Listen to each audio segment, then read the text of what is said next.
Мастер-классы для ингушских спортсменов. В Ингушетию прибыла спортивная делегация звезд российского хоккея и футбола. День Конституции Российской Федерации. Участники интеллектуальной игры «Росквиз» соревновались на знание истории главного свода законов. Замена старого насоса на новый. В Икажеве решают проблему с подачей питьевой воды. На месте работ побывала наша съемочная группа.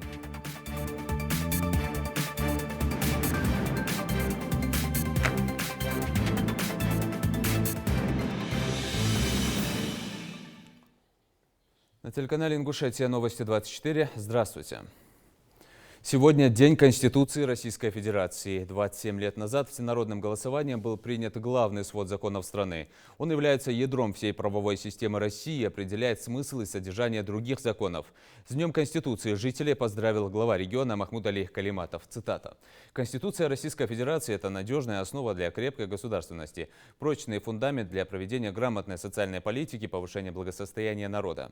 Весомым шагом на пути укрепления российской государственности стали поправки в Конституцию, поддержанные российским населением в 2020 году и направленные главным образом на укрепление социальных прав граждан. Сегодня в нашей республике, как и по всей стране, созданы все необходимые условия для реализации заложенных в основной закон прав и свобод человека, развития общественной инициативы. И наш долг бережно относиться к основному закону, свято чтить, уважать и следовать заложенным в нем нормам и общенациональным ценностям, активно участвовать в строительстве на их основе процветающего правового государства». Конец цитаты. На знание истории Конституции соревновались участники интеллектуальной игры «Росквиз». 5 раундов по 10 вопросов, на ответ всего лишь полминуты. Участники, разделившись на 4 команды, вели противостояние почти 2 часа. Кто же стал интеллектуально сильнее, расскажет Тамара Хашагульгова.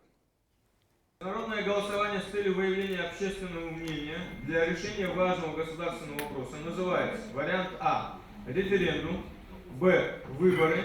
Старс, Магас, Дурдзуки, Имгер. 4 команды, по 6 участников в каждой. Тема интеллектуальной игры – День Конституции. Кто из российских императоров первым решил внедрить конституционные преобразования? Что означает слово «конституция» в переводе с латыни? Это разминка для мозгов. Первый раунд интеллектуальной игры «Росквиз». Конституция 1924 года состояла из декларации и договора об образовании СССР и закрепляла власть Советов, построенных по принципу делегирования в нижестоящие.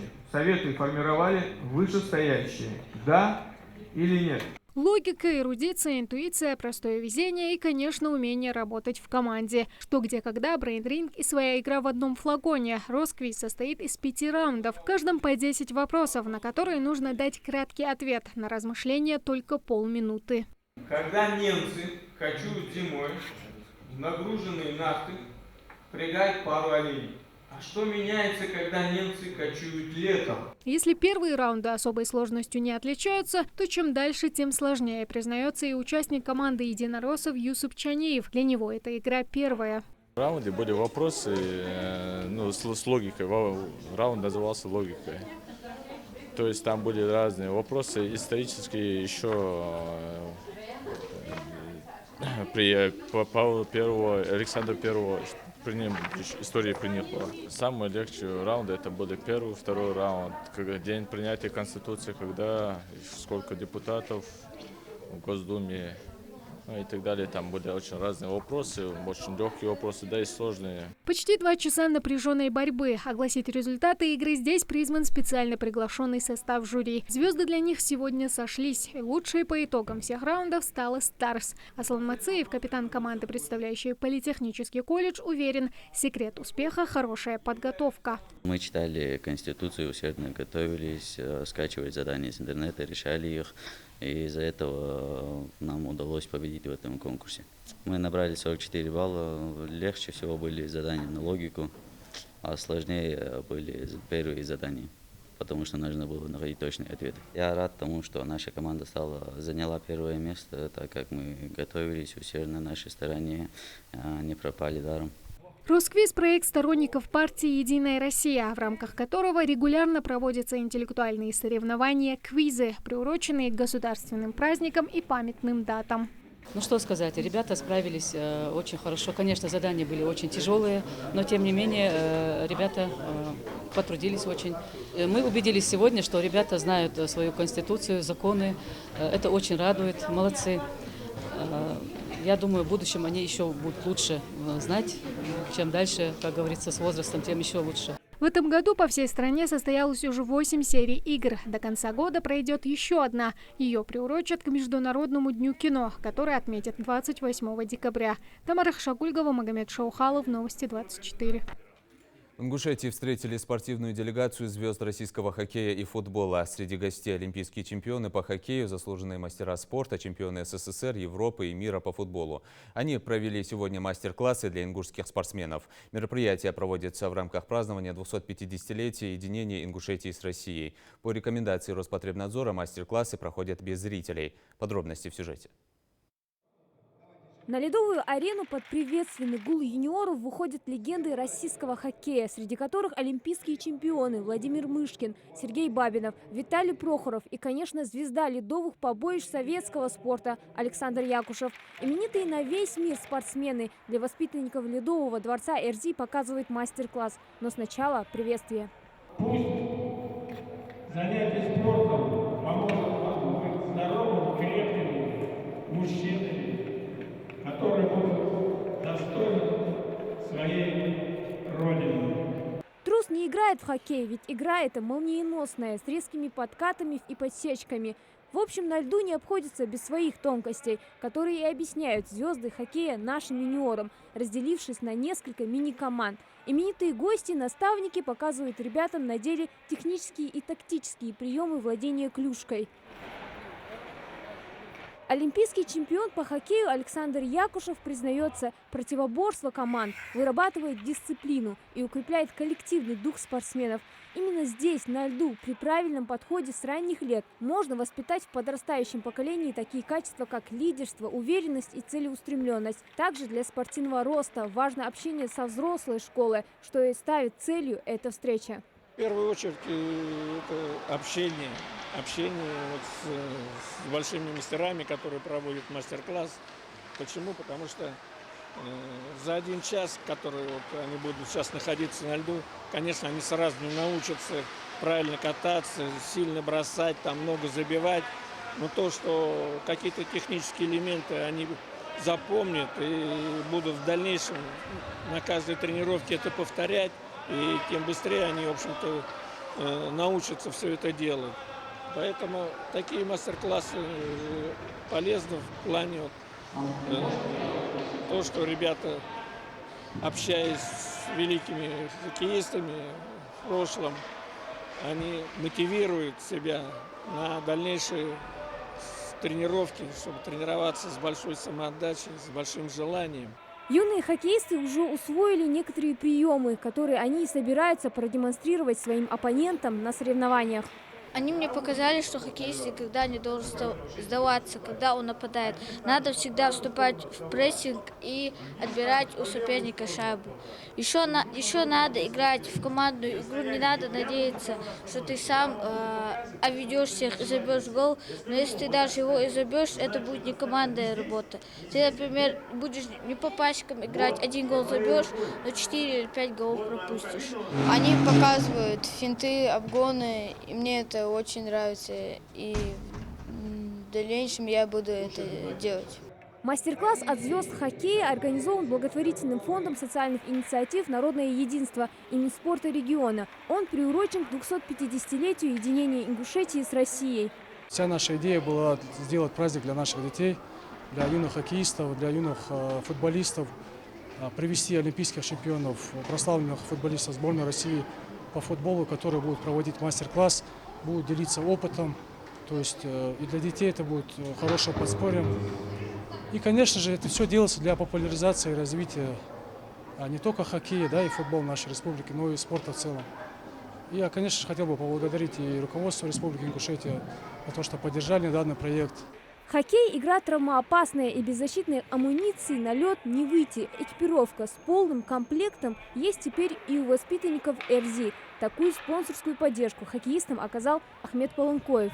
Хоккей играл только когда маленький был в кирзовых сапогах с клюшкой, которую сами мы выпилили вручную и так далее. Тогда таких возможностей не было.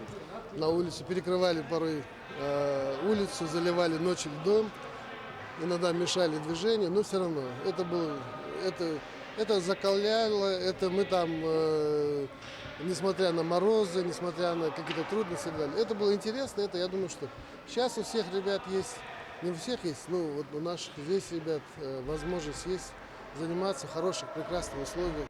Тем временем на арене продолжается битва между командами под чутким присмотром наставников. А в воскресенье мастер-класс от именитых спортсменов ждет уже ингушских футболистов. Хадис Добрива, Адам Мережков, Новости 24.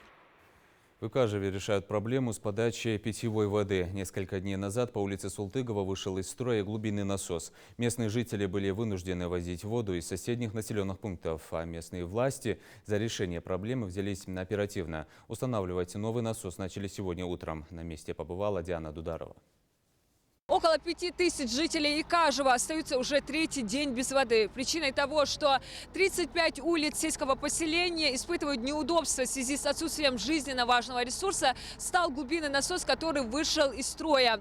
Сейчас приобрели новый, старый уже демонтируют. Этот насос установили 3 года назад, а еще весной его ремонтировали. Теперь же, как отметили специалисты, без замены не обойтись. Он полностью вышел из строя. Главная причина – песок, которым забивается и портится система водоснабжения. Это левобережная часть сельского поселения Икажева. И насос ялтха. Новостройка ял, улица Султыгова ял, да была ял, школа ехен. Кертхая школа ехен. Аквастош ял. Все 4 насоса в рабочем режиме. Да, я ехал, но это создало такое форс-мажорное обстоятельство. Рабочие приступили к демонтажу старого насоса с самого утра. Этому не нарадуются местные жители. Некоторые даже сами решили поучаствовать в процессе. За работой наблюдают не только мужчины, но и женщины и дети. Сложнее всех приходится домохозяйкам. Ведь практически все вопросы в быту решаются посредством воды. И приготовить, и убраться, и постирать.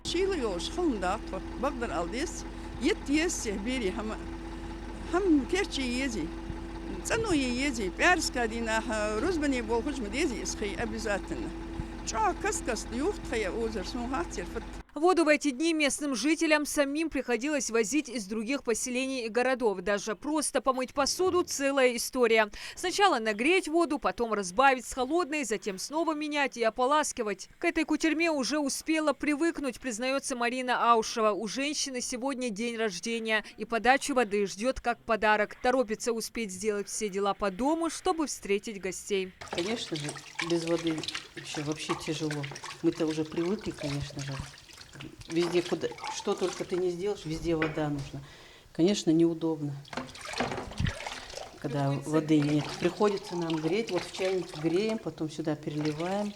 Вот так вот моем посуду.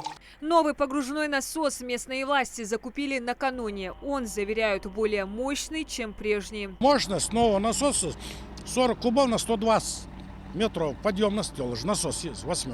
Мощный насос. Демонтаж рабочие завершили, теперь остается установить насос. Местная администрация обещает, воду подадут до конца дня. Диана Дударова, Акрамат Дасхоев, Новости 24.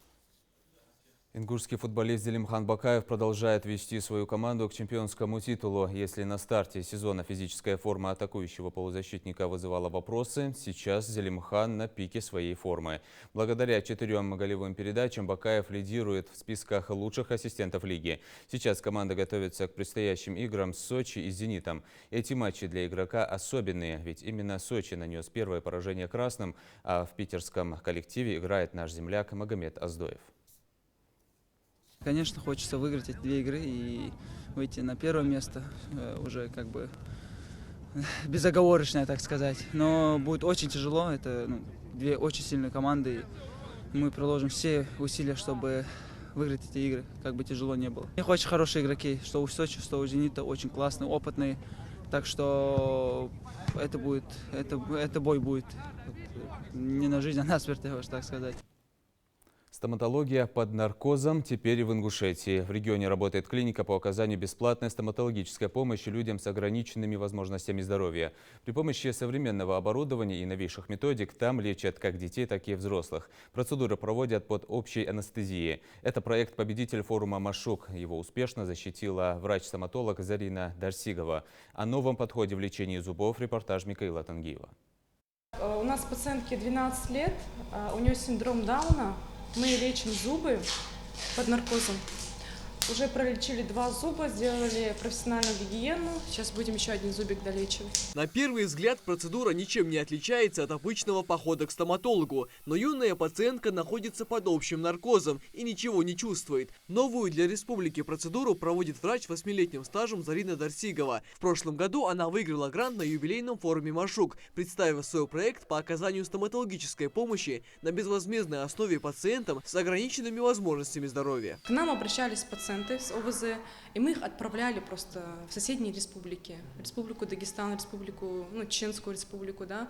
И, естественно, это неудобно с детьми такими ехать, дорога дальняя, обратно ехать, поэтому это очень актуально. У нас подготовили проект, поехали, нас не верили, нас даже отговаривали, было такое.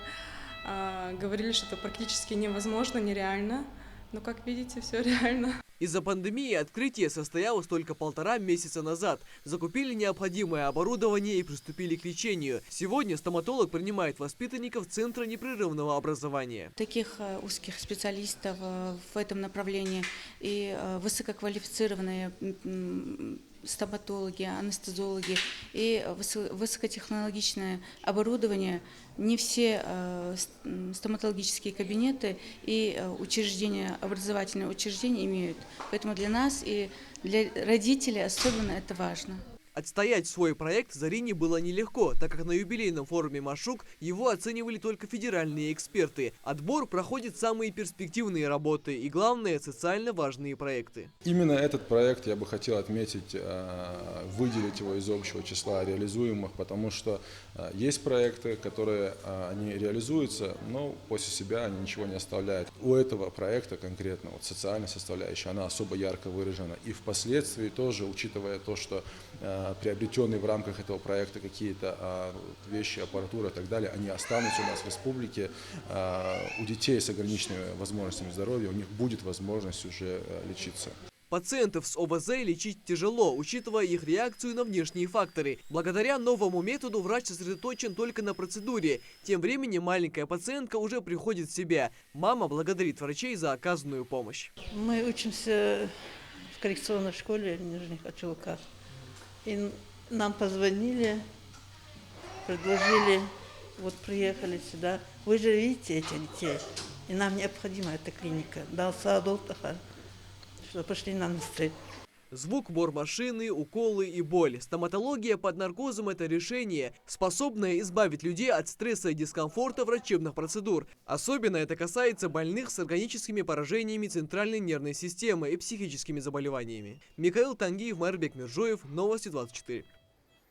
«Стоп» снято. Киноманов ждет новый фильм от ингушского режиссера Любови Газиковой по роману Берса Евлоева. На экраны выходит картина «Идеальный». Это первый полнометражный ингушский фильм. Начиная с подбора актеров и заканчивая монтажом, сложности на пути первопроходцев не счесть. Но результат, конечно, оценивать зрителям. Фрагменты фильма, интервью режиссера и дата показа картины в репортаже Амины Боковой. Вот как 2 дня уже ко мне приходит парень этим школы. А кто он? Чей он? Мария Исаевна сказала, что он живет в Москве.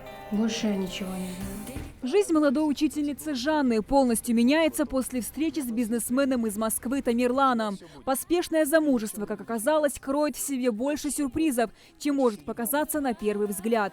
Фильм «Идеальный» – это история об обмане, любви, долге, преданности, традициях и стойкости духа. События картины происходят в современной Ингушетии, а сама история является экранизацией одноименного романа Берса Евлоева. Нет, нет и нет. Идеально, это первый полнометражный фильм в истории Ингушетии. Режиссер киноленты Любовь Газикова. За ее плечами большой опыт в создании короткометражек, съемке клипов, рекламных и социальных роликов. Но о полном метре, рассказывает режиссер, мечтала давно. Осуществить задуманное удалось не сразу, только когда собралась подходящая команда. Мы давно хотели полный метр снять с моей командой, так скажем. И мы долго искали, и на тот момент, скорее всего, многие, во-первых, советовали этот роман, говорили, что всех он впечатлил до слез. Мы его прочитали, нам он, в принципе, подошел, и мы попросили Берса экранизацию, право на экранизацию, и он абсолютно бесплатно нам дал это право. Начинали мы с удовольствием, так скажем, и Микки, и Адам, мы вот с таким большим оптимизмом, мы любили свою работу. Актеров нам находить вообще несложно. То есть мы давно на этой арене, да, и актеры нам сами часто пишут, и я могу из них выбирать. Большинство актеров, сыгравших в картине, не имеют опыта работы в театре и кино. Но есть среди них и профессиональные артисты, выпускники ведущих театральных вузов страны. Это Мурат Горданов, Дугурхан Хаутиева и Белла Базоркина. Главную роль учительницы Жанны сыграла Марина Евлоева. До съемок в киноленте девушка успела попробовать себя в качестве телеведущей на национальном телевидении, а также принимала участие в съемках различных роликов. Я вот не могу понять, какую цель ты преследуешь? Огромный энтузиазм и горящие глаза – вот что объединяет всю команду киноленты, рассказывает режиссер картины. Съемки фильма проходили ненормированно, поскольку у каждого члена съемочной группы есть своя постоянная работа. График выстраивали так, чтобы все участники были свободны в день съемок. Это сильно усложняло рабочий процесс, рассказывает Любовь Газикова. В какой-то момент я сама очень сильно устала, потому что это невозможно, когда ты работаешь, когда ты дома с детьми, когда у тебя какой-то проект, помимо этого проекта еще проекты. Я сама хотела технично уйти с этой темы, так скажем, да. И мне просто было перед пацанами стыдно. Я просто видела, что раз мы начали, думаю, чтобы они не подумали, что я такая слабая, или там, вот, женщина в команде, мы так и знали. Чтобы такого не было, я решила добить. Ну, в принципе, мы добили, мы счастливы, и мы получили больше выхлоп от этого фильма, чем ожидали. Операторская работа и монтаж легла на плечи Адама Аушева. Съемки фильма начались в июне этого года. Последнюю сцену завершили буквально за несколько дней до премьеры фильма. Максимально сложно было каждый раз снимать, не понимая, как это будет на монтаже, потому что мы все время откладывали монтаж на потом.